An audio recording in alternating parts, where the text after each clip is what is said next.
Guys, welcome back to my Sakshi unique YouTube. तो आज मैं आप लोगों को बताऊंगी कि मैंने 10th के बाद कॉमर्स लिया, 11th 12th भी मैंने कॉमर्स किया, बट उसके बाद मैंने क्या किया।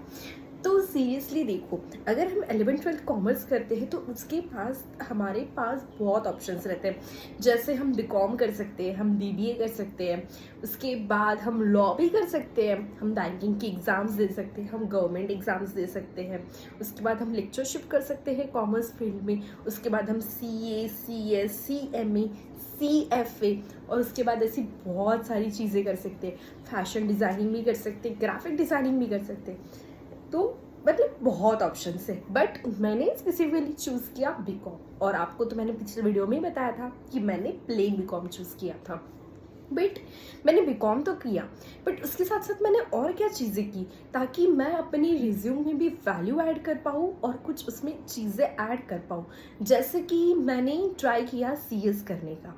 सबसे पहले CS के पहले तो मैंने CA ट्राई किया था, but when I get to know कि मुझसे CA नहीं हो पाएगा, कि क्योंकि मैंने रियलाइज़ किया कि मतलब इट्स नॉट मीन कि CA टफ है या फिर CA बहुत हार्ड है करके, but it's my personal opinion कि मुझे ऐसा फील हुआ कि नहीं, मैं CA के लिए नहीं बनी हूँ। मैं इतना नंबर्स के साथ नहीं खेल सकती हूँ। मैं सुबह से उठ के शाम के सोने तक के टाइमिंग पे मैं नंबर्स के साथ नहीं रह सकती हूँ। मैं नंबर्स के साथ इतना कैलकुलेशन नहीं कर सकती हूँ। जस्ट आई नो अकाउंटिंग, मैं अकाउंट फील्ड में हूँ 11 से, और मैं बीकॉम में भी अकाउंट सीख रही हूँ, बट इट डजेंट मीन कि मुझे अकाउंटिंग ही करनी है तो मुझे CA ही करना है करके, क्योंकि CA में अगर नंबर्स है तो मुझे नंबर्स के साथ रहना है। नहीं, मैं इतना टाइम नंबर्स के साथ बिल्कुल जस्टिफाई नहीं कर सकती। मैं अपना इतना टाइम नहीं दे सकती हूँ नंबर्स में। तो मैंने CA को हाथ में लिया, बट मैंने 1 महीने में CA छोड़ दिया। Then I get to know कि अगर मैं CA नहीं करूँ तो मैं और क्या करूँ, क्योंकि मेरे वक्त मतलब it's not my time, but मुझे इतना, मैंने जब रिसर्च किया तब मुझे 2-3 चीज़ों के बारे में नॉलेज था। इतना भी नहीं जितना अभी नॉलेज है, उतना उस टाइम पर उतना वास्ट नॉलेज नहीं था। एंड सडनली अगर तुम 10th के बाद आते हो तो 10th में इतना समझता भी नहीं है कुछ कुछ कि क्या करना चाहिए क्या नहीं करना चाहिए। बस पता रहता है कि लाइफ में हाँ हमें ये बनना है तो उसके लिए शायद से हमें ये करना पड़ेगा, बट जो नॉलेज होता है, जो पूरा चीज़ होता है कि हमें एक पर्टिकुलर नॉलेज मिलेगा या पर्टिकुलर वे मिलेगा, वो नहीं मिलता है, और वो मुझे मिला भी नहीं पर्सनली। तो then I get to know about the CS। तो मैंने CS हाथ में लिया, बट अनफॉर्चुनेटली मैंने CS का फाउंडेशन एग्ज़ाम लिया, बट मेरा इकोनॉमिक्स का पेपर रह गया।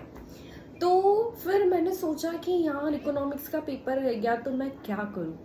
देन आई अगेन रियलाइज़ कि मैं CS के लिए भी नहीं बनी हूँ, क्योंकि CS में मैं नहीं रह सकती। मैं चार्टेड सेक्रेटरी नहीं बन सकती, मैं कंपनी सेक्रेटरी नहीं बन सकती हूँ, क्योंकि मुझे सेक्रेटरी नहीं बनना है। I don't want to be Sakshi Deshmukh general secretary, I don't want to be Sakshi Deshmukh chartered secretary. I just want to be unique and I just want to do different things.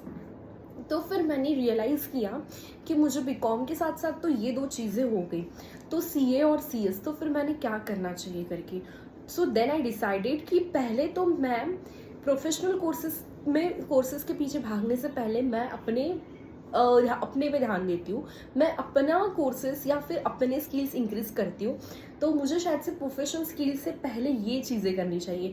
तो जस्ट लाइक मैंने MS CIT किया, मैंने tally किया, मैंने typing 30 English में मैंने course किया। उसके बाद मैंने 2 इंटरनेशनल सर्टिफिकेट्स की एग्ज़ाम दी, just like BEC and Aptis. तो बेक ये लैंग्वेज प्रोफिशिएंसी स्किल की एग्ज़ाम होती है, जो कि होती है बिजनेस इंग्लिश सर्टिफिकेट, यानी कि बेक, जो कैम्ब्रिज यूनिवर्सिटी प्रोवाइड करती है। एंड सेकंड मैंने दी एप्टिस एग्जाम, वो भी इंग्लिश प्रोफिशिएंसी स्किल्स की होती है, जो प्रोवाइड करती है ब्रिटिश काउंसिल। तो मैंने ये 2 इंटरनेशनल सर्टिफिकेट्स लिए। उसके बाद मैंने 5 डेज ऑनलाइन वर्कशॉप किया, जिसमें मैंने ट्रेडिंग सीखा, मैंने स्ट्रैटेजी सीखी, मैंने विजुअलाइजेशन एंड एनालिसिस सीखा। उसके बाद मैंने CPBFI का कोर्स किया। CPBFI means certificate programme in banking finance and insurance. उसके बाद मैंने उसका भी HR वर्कशॉप अटेंड किया था 5 दिन का। उसके बाद मैंने डाटा एनालिटिक्स का भी वर्कशॉप अटेंड किया। उसके बाद मैंने CA के अंडर 3 दिन रह के बैंक स्टेटमेंट्स का वर्कशॉप किया, जो मैंने ऑफलाइन किया था। And then I do so many courses just like कि फिर उसके बाद मैंने MS ऑफिस किया, MS एक्सेल किया, MS वर्ड किया एंड MS पावर पॉइंट किया। फिर उसके बाद मैंने ME PSC भी दी, मैनेजमेंट एंटरप्रेन्योरशिप पर्सनल काउंसिल, जिसमें हम रहते हैं, स्किल्स रहता है, एंटरप्रेन्योरशिप रहती है। ऐसे मैंने 2-3 चीज़ें उसमें ऐड करके कर ली। एंड फिर मैंने लास्ट में टैली प्राइम विद GST किया, क्योंकि मुझे ऐसा लगा कि मैं अकाउंटेंट की स्टूडेंट हूँ तो मुझे शायद से टैली प्राइम विद GST करनी चाहिए करके।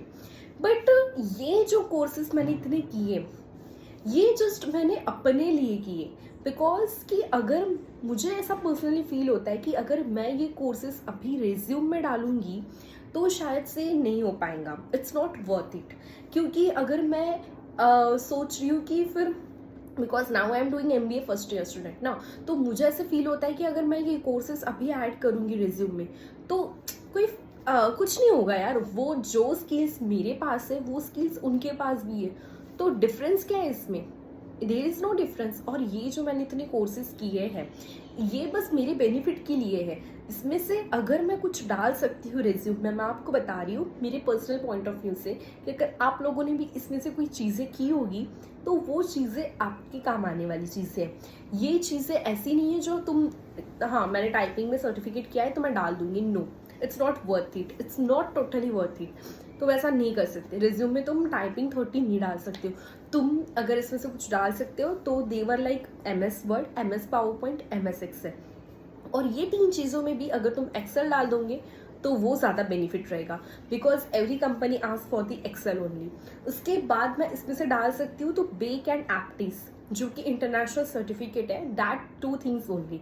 एंड अगर मतलब मेरे पास कुछ भी नहीं है, क्योंकि उसके बाद तो मैंने बहुत चीज़ें की है तो मुझे नहीं लगता कि ये मैं डाल पाऊंगी करके, तो अगर इसके बाद मैं अगर कुछ डाल सकती हूँ तो देवर लाइक CPBF है, जो कि certificate programme in finance, banking and insurance है। तो ये सब सर्टिफिकेट्स मैंने किए हैं। तो फिर मुझे ऐसा लगता है कि मुझे ये बात आपको पहले शेयर करनी चाहिए थी कि मैंने क्या क्या किया है करके, क्योंकि अगर आपको कुछ हेल्प होती होगी ये वाले सर्टिफिकेट से तो मैं आपको बता सकती हूँ कि मैंने अपने लाइफ में ये सर्टिफिकेट्स किए हैं। तो अगर आपको इसके बारे में कुछ भी मुझे पूछना है तो आप मुझे पूछ सकते हैं।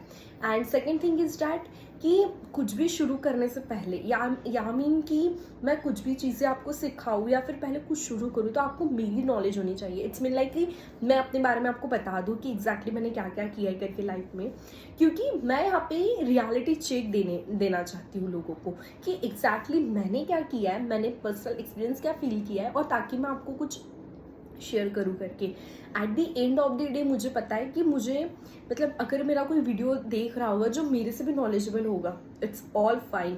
बट मैं तो अभी स्टार्ट कर रही हूँ, मैं तो अभी शुरुआत कर रही हूँ।